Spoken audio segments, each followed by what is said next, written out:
Olá, vamos mergulhar num tema que é a base para qualquer profissional de segurança e saúde no trabalho. A distinção correta entre acidente típico, acidente de trajeto e doença ocupacional. Entender essa diferença? Veja bem, não é um detalhe, é o alicerce para uma atuação técnica segura e precisa. A pergunta que vai guiar toda a nossa conversa é esta: será que todo evento que prejudica a saúde de um trabalhador recebe o mesmo tratamento legal, a mesma classificação? Muitos profissionais, principalmente no início da carreira, acham que sim. E é exatamente aí que os problemas começam. A resposta é um sonoro não. E essa classificação correta, pessoal, é o pilar que sustenta tudo que vem depois. Desde a emissão da CAT, a comunicação de acidente de trabalho, até a garantia dos direitos e, o que é mais importante, a prevenção para que aquilo não aconteça de novo. Para a gente organizar bem o raciocínio, vamos seguir essa estrutura aqui. Primeiro, vamos entender por que isso é tão importante. Depois, vamos analisar um por um com calma o acidente típico, pausa, o acidente de trajeto, pausa, e a doença ocupacional. No final, a gente coloca tudo lado a lado para não ter mais erro. Vamos começar pelo porquê, né? Por que essa insistência toda na classificação correta? Porque um erro aqui não é só um erro de papelada. Ele dispara uma cadeia de consequências bem sérias, tanto na área jurídica quanto na previdenciária. Pensem num efeito dominó. Um erro de classificação afeta todo mundo. Para a empresa, isso gera uma insegurança jurídica enorme, além de custos que não estavam no radar. Para o trabalhador, o risco é gigante. Ele pode deixar de receber um benefício que é direito dele. E para o sistema como um todo, o resultado é processo lento, análise difícil, ou seja, classificar errado prejudica todas as pontas. Muito bem, vamos agora ao nosso primeiro conceito, que é talvez o mais conhecido, o mais intuitivo. O acidente típico é aquele que logo vem à cabeça quando a gente fala em acidente de trabalho. A definição da lei, lá na 82113, é muito clara. É o que acontece pelo exercício do trabalho, a serviço da empresa, e que causa uma lesão ou um problema de funcionamento do corpo. A chave aqui é essa conexão direta, imediata, com a tarefa que estava sendo feita.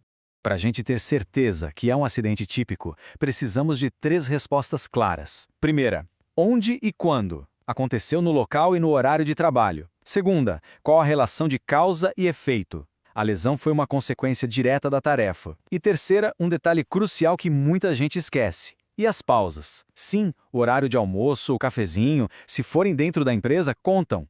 Um acidente nesse período também é acidente típico.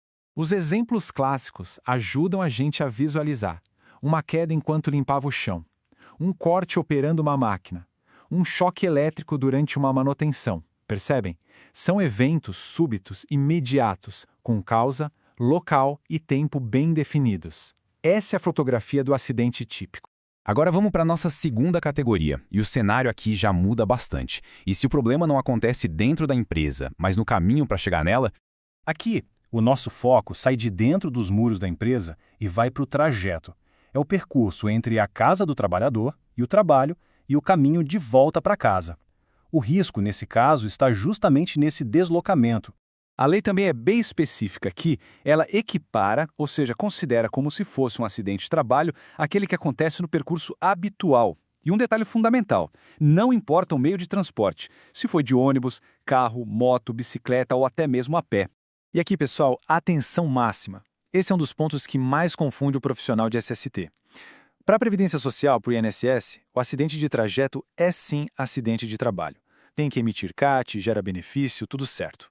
Acontece que, para a legislação trabalhista, a CLT, depois da reforma de 2017, o tempo de deslocamento não conta mais como jornada de trabalho. São 2 leis com regras diferentes para a mesma situação, e saber disso evita orientações completamente erradas.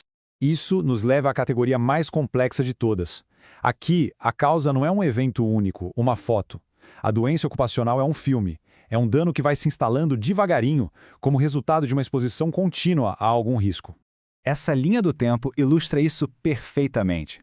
Imagine que no ano 1, a pessoa começa a trabalhar exposta a um ruído muito alto. Anos se passam.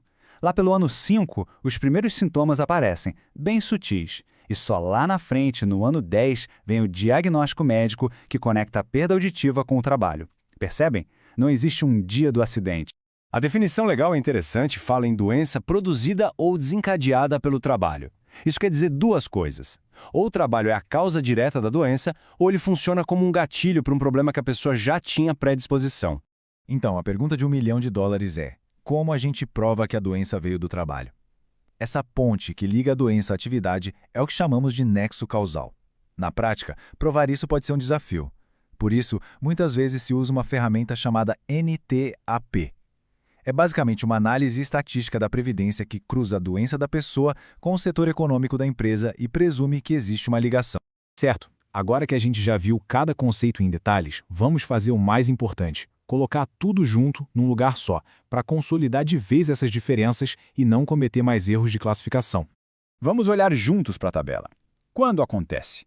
O típico é imediato, o de trajeto, durante o percurso. Já a doença se desenvolve ao longo do tempo. Onde? O típico, no local de trabalho. O de trajeto, no caminho. A doença, a partir da exposição no ambiente. E, por fim, como se estabelece a ligação com o trabalho.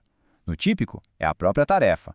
No de trajeto, é o evento no percurso. E na doença, que é o mais complexo, é pela prova do nexo causal. Fica muito mais claro assim, não é? E assim a gente volta à nossa pergunta inicial. Afinal, por que dominar essa diferença é a base de tudo para quem atua em segurança e saúde no trabalho? Porque dominar isso garante o essencial.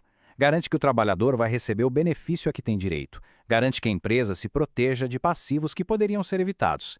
E, talvez o mais importante de tudo, garante que as nossas ações de prevenção sejam direcionadas para o lugar certo. Afinal, se a gente classifica errado, a gente previne errado. É a base para uma atuação técnica segura e realmente eficaz. Não esqueça de acessar a visão geral da aula, logo abaixo, onde todo o conteúdo desta análise está organizado para ajudar na fixação e no estudo.